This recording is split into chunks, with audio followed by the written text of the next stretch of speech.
selamat datang di Ruang Publik. Kali ini kita akan membahas terkait topik yang mungkin masih banyak disalahpahami oleh banyak orang, yaitu terkait seputar kesehatan gigi. Nah, sebelum itu kita perkenalkan diri terlebih dahulu. Saya Nur Halimah dan kali ini saya bersama narasumber terbaik kita, yaitu dari anggota PDGI Tasikmalaya.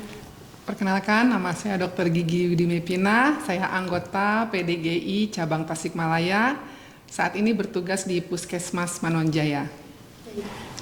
Banyak orang saat ini takut untuk datang ke dokter gigi dan bahkan membiarkan giginya berlubang selama bertahun-tahun. Bagaimana resikonya?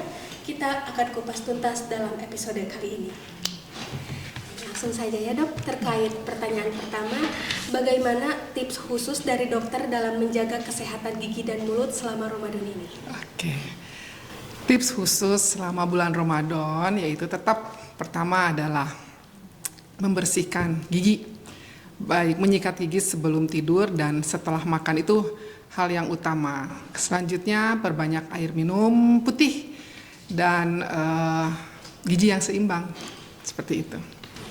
Selanjutnya, mengapa saat puasa ini banyak orang mengalami bau mulut? Nah, bagaimana cara mengatasi hal tersebut? Tentu ya, selama bulan puasa kan ada beberapa jam yang kita tidak ada asupan makanan. Mulut menjadi kering, itu juga bisa menyebabkan bau mulut. Hal yang biasa, dan Allah mencintai bau mulut kita yang berpuasa. Cuman kita antisipasinya setelah berbuka atau sahur, kita perbanyak minum air putih. Selanjutnya, kapan waktu terbaik untuk sikat gigi saat puasa agar tetap segar sepanjang hari? Sebenarnya waktu terbaik baik di bulan puasa maupun di hari-hari bukan bulan puasa ya tetap setelah makan dan sebelum tidur gitu. Lalu, apakah penggunaan obat kumur bisa membatalkan puasa, dok? Kalau misalnya setelah kumur-kumur minum teh botol, ya kali ya. Enggak. Itu tapi masing-masing aja ya. Tapi orang rata-rata mencegah kumur-kumur di siang hari biasanya. Gitu. Jadi mencegah yang aman-aman aja. Aman-aman aja lah. Kalau misalnya kumur-kumur setelah buka ya nggak masalah. Gitu. Lalu selanjutnya, apa saja penyebab dari gigi berlubang itu, dok? Banyak. Jadi penyebab gigi berlubang yang terutama adalah sisa makanan. Jadi sisa makanan yang menempel di gigi itu dirubah oleh bakteri menjadi asam. Nah, si bakterinya itu mengeluarkan asam itu yang bikin keropos. Ya kayak besi teu dicet keropos, nah itu kayak gitu aja sama.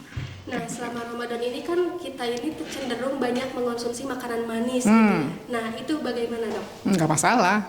Kan karena memang harus dibuka dengan yang manis-manis, tapi tetap prinsipnya kembali tadi setelah makan ya kita menyikat gigi gitu.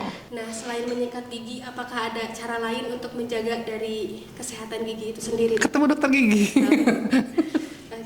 Ketemu saya. Lalu sekarang terkait bahaya gigi berlubang jika dibiarkan terus-menerus itu, dok, bagaimana? Tuh, banyak penyakit-penyakit yang berat yang tadinya dasarnya dari gigi berlubang. Itu kalau dibiarkan lama-lama menjadi nekrosis. Nah, nekrosis itu sumber semua penyakit. Kesananya berat, banyak ya. Tapi jangan menjadi parno juga gitu. Lalu adakah tanda khusus jika gigi berlubang ini sudah mulai mempengaruhi kesehatan, dok? Banyak. Dari sakit gigi. Betul. Kalau misalnya, oke lah kalau sakit gigi itu kan yang pertama ya. Selanjutnya biasanya ke lambung. Dia mulai perutnya terganggu karena ya makanan yang masuk ke dalam perutnya kan besar-besar, nggak dikunyah dengan baik, apalagi yang memang dia tidak punya gigi atau giginya berlubang banyak dan kesulitan untuk mengunyah gitu. Oke. Lalu apa yang sebaiknya dilakukan jika sudah mengalami gigi berlubang? Ke dokter Widi, datang ke dokter gigi. Pergi ke dokter gigi, bisa ke fasilitas puskesmas atau ke klinik atau ke praktek sore bisa ya. Oke, untuk waktunya sendiri nih ke dokter gigi apakah harus berapa bulan sekali gitu, dok? Standarnya 6 bulan sekali. Iya. Dan 6 bulan sekali itu kan kadang datang juga, kadang nggak diapa-apain juga gitu. Hanya untuk ketemu aja sama dokter giginya. Oke. Lalu menurut dokter ya, kenapa banyak orang saat ini tuh takut gitu untuk ke dokter gigi? Ada yang bilang karena faktor psikologis, karena dulu waktu kecil ngelihat alat-alat yang mengerikan gitu katanya. Nah, itu gimana, dok? Hampir ya, tapi rata-rata sekarang sih udah nggak begitu. Jadi gimana kita mendidik sebenarnya ke anak-anak, kadang dokter itu dikatakan apa ya, kayak disuntik ke dokter. Nah, kayak gitu kan dia udah takut duluan gitu. Tapi kalau misalnya anak kecil dibiasakan untuk ikut ibunya, kakaknya, bapaknya, neneknya untuk pergi ke dokter gigi, dia bisa melihat, oh ternyata tidak apa-apa. Jadi untuk kunjungan anak-anak, biasanya mereka datang pertama itu hanya melihat, dia lihat situasi lingkungan, dia lihat kursi gigi, dia lihat dokternya, udah kita nggak ngapa-ngapain.